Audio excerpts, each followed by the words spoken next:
Hey everyone, so I'm going to be doing my Glee Season 3 Episode 10 recap of the episode Yes/No, Yes, No. By the way, like usual, I always have them written down, my recaps, so if that's what I'm looking at. A lot of people were unsure if they would like this episode because it wasn't centered around Clayton or wasn't like, big super things going on. I mean, Wemma, yeah, but not a lot of people would ship Wemma as much as Glee thinks. so, but anyways, I like this episode was centric to Sam Sadie's, found out a little more than just minor plots and whatnot. The Sam Sadie's summer fling, which was adorable. I do ship Sam Sadie's. Their voices sounded great together. I love Mercedes' voice in this song. I haven't watched the full original Grease, so I'm not, super familiar with Sandy's voice, but I think that Mercedes sound amazing in Summer Nights. And I loved that Kurt and Santana were Rizzo, and I love Kurt's outfits in that scene. It was adorable. I wish we would have saw more because the little sailor, little ensemble was cute. And yeah. And all the boys except for Kurt, which sometimes I don't like that they put Kurt with the girls all the time, but then I feel like Kurt would like that. Like, he doesn't mind being with the girls because, I mean, before he always wants to sing with them, so I guess it makes sense. But yeah, it was just, I can't say all the boys. But they were awesome. I think that was great when Roy was like, "Did you get really far?" Or what, I don't know what he said. I think that's what he said. He sounded great as well. Okay, this is what you need to go do. Go to the back, go back to that episode. Look at right before Sam sings, before he even sings anything. You see Puck take his hand, and he kisses it. He's like, you gotta see it. Mark is hilarious. That was just funny, because like they have a total bromance, Cord and Mark, so that was funny. You need to rewatch it. I saw it on Tumblr first, and I just rewatched the episode today, and I was like, oh, that's hilarious. But that cheesy floating Mercedes head was like really random and stupid. I feel like anyone could do that. I could do that, and I'm terrible at editing. It was just like really random and weird and just kind of, no. But they sounded great together, so I like that, they're talking about their summertime. I'll get more into that later. Becky's inner monologue or dialogue was Helen Mirren, aka the Queen. Well, not the real Queen, but an amazing British actress. That was genius. I think that was great for Becky. It was hilarious to see Helen Mirren talk like that, or hear Helen Mirren talk like that. She and Becky has the hots for Artie, which I don't blame her because he is gorgeous and sings like a dream. Beast and Cooter elope. I think Beast deserves better, unless Cooter has changed, because I mean, he was all like, iffy about Beast before, and he isn't sure if he wants Sue or Beast. It's like, Beast, you need someone that's gonna just want you for you. They will take that time. But whatever. Hopefully he's changed. And I love Nicer Sue. I like that she was friendly with Emma, before when they were in the teacher lounge together, talking like they were just normal friends with Beast. And then, like she is with Becky, she's always nice to Becky. And then before we found love, that she was giving her a rose, was participating in the proposal to Emma. So I just love her better like that. I think that, season 1 Sue, whatever, season 2 Sue, just overrated. Now we just need nice Sue. We don't need this mean Sue. It's just really getting annoying. Weddingville Blues was my favorite song of the episode. I think Jamis sounded amazing. Perfect song for her voice. The lip singing was a little bad, but can you blame her? She hasn't sung anything since Touch Me in the Rocky Horror episode in episode 5 in season 2. So it's been a long time coming. So she just sounded amazing. Perfect, flawless. I love the performance. They dress like the royal wedding, whatever. And she sings out loud to Will, "Marry me, Will." Oh, don't sing. Don't.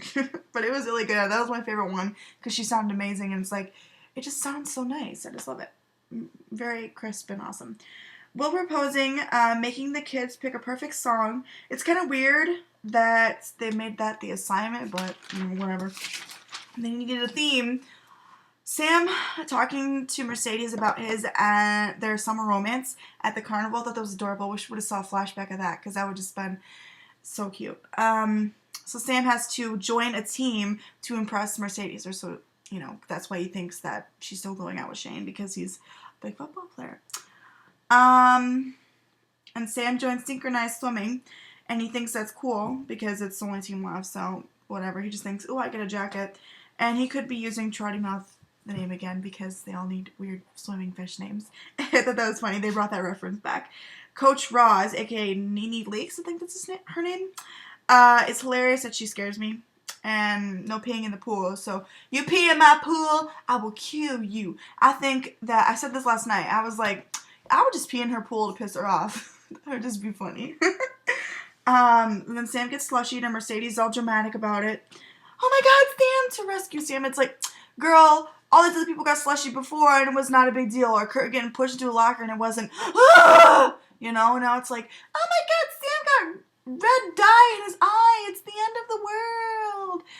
That was stupid. I cannot stand Mercedes sometimes. Sometimes I don't want to ship Sam and Sadie's. Like, up until this episode, I was getting sick of them.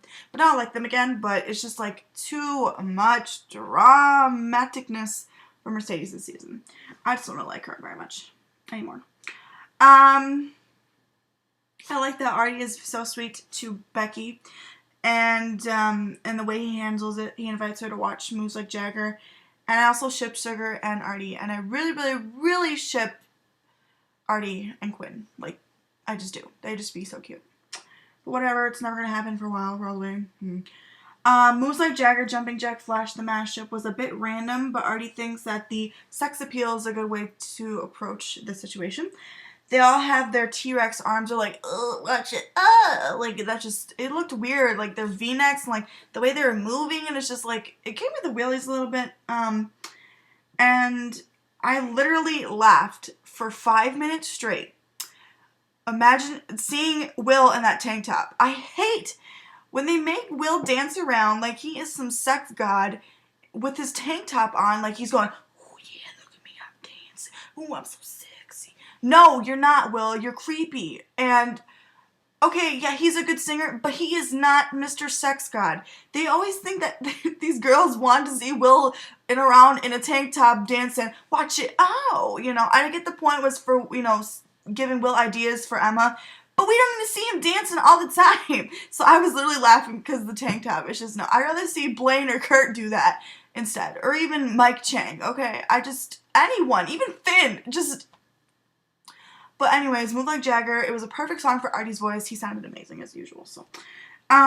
Will wants Finn to be his best man. That's really random. Like, I wouldn't consider him and Finn close. Like, the only time I saw them interacting was, like, as a teacher sort of thing. And in season 1 a little bit, when Quinn was pregnant. But, and, like, when they did To Sir With Love in season 1, that was weird, too. Like, dedicating, saying he was his father. I would see Bert more as a father figure for Finn, but whatever. It's Glee.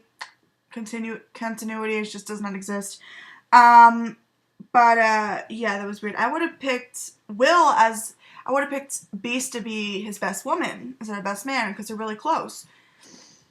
That would have been just made much more sense. And Phil, who is Phil? Finn tells Will that he wants to recruit in the army. Dun, dun, dun. The first time I saw your face was the girls in love, and we saw the flashbacks of them and them being in love. And aka Rachel with Finn and Tina and Mike, their summer fling, and then Santana and Brittany, and Mercedes thought of Sam, not Shane, so she was heartbroken. She still has feelings for Sam. And I'm starting to ship Britannia less and less because honestly, I don't know, I'm getting sick of them. I think that Santana deserves much better. I just don't really like Brittany anymore. I don't like Heather Morris, but yeah, I just think that Brittany loves Santana, but not the way Santana loves Brittany. Like, Santana has a deep love for her, and Brittany's just like, she's always just gonna be like that. She's always not gonna be 100% into it because she doesn't know what's going on. Almost like a child, but maybe they can prove that differently. But I just think Santana deserves a better girlfriend. I just do. Artie likes being Becky's friend, but the Glee Club doesn't think it's a good idea for him to start hanging around her, and Artie thinks that it's basically bullshit. That's just my interpretation. That they say it's okay to be different, be yourself, but they're very narrow-minded when it comes to such differences. Like, ones they've never experienced, like disabilities. Like, okay, you know, being gay is okay. Being large is okay. You know, whatever, blah, blah, blah, is being okay. But they never experienced that in their club except for Artie, you know, in his disability in his wheelchair. But, you know, I get where Artie was coming from. I like that Artie stood up for Becky and, you know, still wanted to be her friend. You know, he obviously wasn't into her in that sexual way, so I guess that's a good thing. But, that, you know, he just like, I just want to be your friend. Can't I just be your friend? What is so wrong with that? Don't lead her on. These people piss me off sometimes. But I love the show. Bert and Carol want to know why that Finn wants to join the army and Finn says because his dad didn't and he was a hero. But Carol reveals that his dad had survived going to Iraq, but when he came in some point in time, he got, you know, something went wrong with his mind and was lost, and he came back into Ohio and he became a drug addict, and he would just be gone all the time and a very independent father. And he died from a drug overdose. And that scene was really intense. The whole time I was watching, I was like this. I was really like that. Like, I was like, oh. Because I knew something was going to happen. I knew that scene was going to come up. Carol was going to reveal something. But I didn't know what it was going to be. It was obviously going to be something about his dad. Like, maybe that's not how he died or blah, blah, blah, blah. But, yeah, that was crazy. Very good acting from both Carol and Finn. I really want to see more Carol. I just do. She's awesome. Sue tells Artie to let Becky down like everyone else, like, you know, a normal person would, just to tell the truth. And so he does, and Becky pretends it's okay, but she's really heartbroken and thinks it's because she has Downs. That scene is really sad, you know, where she not regrets, but, you know, she just doesn't like that she has her disease, and it's so sad because she can't change, and it's just, like, heartbreaking. But Lauren Potter, Becky, should really be on Glee more. She's very funny. I love her when she's not, like, super duper mean, but, like, she's funny. Like, she's a really good actress. I just really want to see more of her. Kurt, Finn, and Rachel throw a pity party at Breadsticks. I think they should have added Blaine with there. It could have been a double date, but... And, you know, possibly not getting into Niata, and also outline their futures, and, you know, Finn, blah, blah, blah, and then, you know, about his dad, and then Kurt and Rachel, we don't know if they're going to get to Niata. Kurt, maybe, but Rachel, because of the suspension, probably not. We don't know. We'll find out next episode, apparently. Also, Cheesecake Without You is a great cover, because I think it's very different to the original, but I like the original as well. However, I don't like that Rachel made it in the assignment about her and Finn. It was sweet, but it's getting sickening. I ship Finchel and I ship Britannia, but both of them, but this is totally separate, but two big couples I used to ship a lot. I'm not really doing it anymore. But Finchel, I like them. I think they're good together, but it's just too much. And I'll talk about that at the end. So, hold on.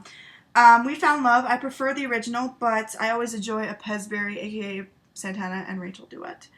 I like them. The girls looked so cute. I love their swimsuits. I love the vintage look. I want that. Also, Artie rolling into the pool. That was the best part. And then him dancing in the chair in the pool. That was, like, awesome because he couldn't do anything. But he was just jamming out. Also, Kurt in the swimsuit, Migusta, bless everything. And Blaine being a goofy puppy as always. Gotta enjoy it. And twirling into the pool. Yeah. Will proposing to Emma despite what her parents think. And she says yes. Then Finn proposes to Rachel. She should say no. I think she should say no because I don't know, I don't think that's Rachel's style. You know, she's always talking about her future, maybe, you know, now that Niata may not be a possibility anymore. I still think she is smart enough to know this is not a good thing. You know, getting married before even graduating high school, you know, this may even lead to her never going to New York because I don't really see Finn going to New York. So I don't know. I think she'll say no, and I hope she does. She's just a smart girl, and I think that was a dumb idea of Finn. It's just very spur of the moment, just really annoying. Oh my god, I can't stand Finchel sometimes. I love him, but then I hate him. Also want to discuss the lack of Klain in this episode, and the lack of Klain in general. I do want to say, yes, I'm a big Klainer, and yes, I am so grateful for the amount of Klain that we get. And, you know, I'm very grateful, and we're a little bit spoiled on those parts. As Gleeks, we are very spoiled fans. I must say, because we do get a lot of spoilers and stuff. But I have to say, I don't get why Finchel gets all this episodes. Like, Finn would literally have a 5-minute speech talking about how great Rachel is to him, how special she is to him. Blah blah, them making out for 3 minutes. Okay, we don't need every episode like that. Why doesn't Kurt and Blaine get that? Why was the box scene cut from the Christmas episode when Blaine was supposed to give Kurt a present? Why do they cut a lot of, scenes from the first time? Why do they cut, if you can see a little background, apparently Blaine gives Kurt a kiss on the cheek. We never saw it during Without You.